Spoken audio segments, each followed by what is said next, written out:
ஊடல் மண்ணுக்கு உயிர் தமிழுக்கு என்ற கொள்கையை உயிர் மூச்சாய் பெற்றவர் யார்? பாரதிதாசன். தாஜ்மஹாலும் ரொட்டி துண்டும் என்ற கவிதை தொகுதி யாருடையது? நா. காமராசன்.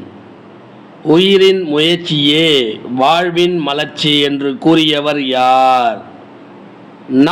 பிச்சமூர்த்தி. திருவாசகத்தினை ஆங்கிலத்தில் மொழிபெயர்த்தவர் யார்?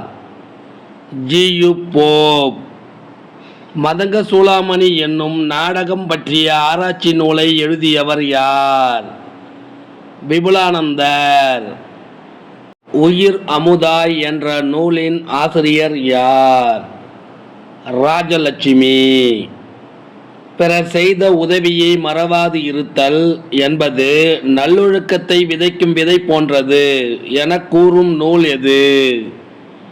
ஆசாரக்கோவை. குடும்பம் எனும் சொல் முதலில் இடம்பெற்ற நூல் எது? திருக்குறள்.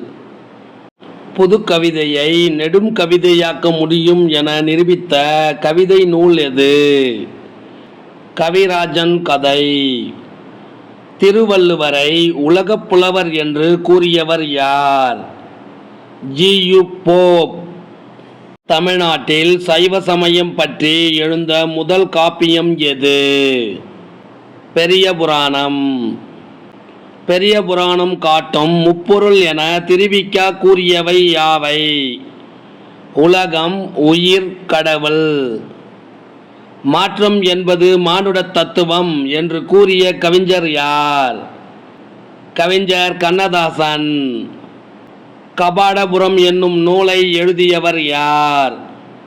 நா. பார்த்தசாரதி. நட்ட கல்லும் பேசுமோ நாதன் உள்ளிருக்கையில் என பாடியவர் யார்? சிவவாக்கியார். வசன நடை கைவந்த வல்லாளர் என பரிதிமாற் கலைஞர் யாரை புகழ்ந்தார்? ஆறுமுகம் நாவலர். கமகப்பிரியா என்ற புனைப்பெயரை கொண்டவர் யார்? கண்ணதாசன். தந்தை பெரியாரின் பகுத்தறிவு சிந்தனைகளை கவிதை வடிவில் தந்தவர் யார்? பாரதிதாசன். உரையாசிரிய சக்கரவர்த்தி என போற்றப்படுபவர் யார்? வைமு கோபாலகிருஷ்ணமாச்சாரி. சர்வசமய சமரச கீர்த்தனை என்ற இசைப்பாடல் தொகுதியை இயற்றியவர் யார்? மாயூரம் வேதநாயகம் பிள்ளை. பழந்தமிழ் இலக்கியத்தின் உயிர் சாரத்தை எல்லாம் தமது பாடல்களில் எடுத்தாண்டவர் யார்? கவியரசு கண்ணதாசன். தென்னாட்டு தாகூர் என்று அழைக்கப்படுபவர் யார்?